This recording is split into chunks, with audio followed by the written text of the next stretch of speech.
Hi everyone. তো সন্ধ্যাবেলা গেছিলাম একটু দোকানে। তো আমি একলা একলাই গেছি। হেরে কইলে তো চাইতো না, কেন হে ল্যাপটপ নিয়ে কাজে বসছিল, তো কোনো মতেই হে চাইতো না কইলো।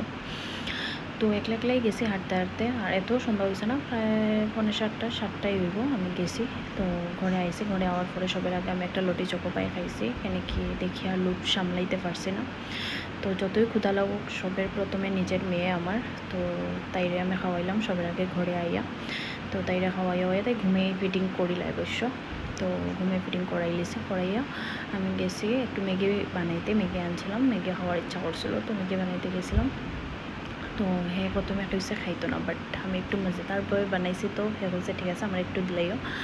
তো বানাইয়া হে হয়েছে যে স্বাদই হয়েছিল অবশ্য, খুবই টেস্টি। আর এখানে আমি আমার ছোটোবেলার নুকসা আপনাইছি, যে মুড়ি দিয়া ম্যাগি খাওয়া, এটা আমরা ছোটোবেলা খাইতাম, তো এরকমই খাই, আমি প্রায় খাই, আমার ভাল লাগে। তো আজকে লিগে ভিডিও এতটুকুই পাই।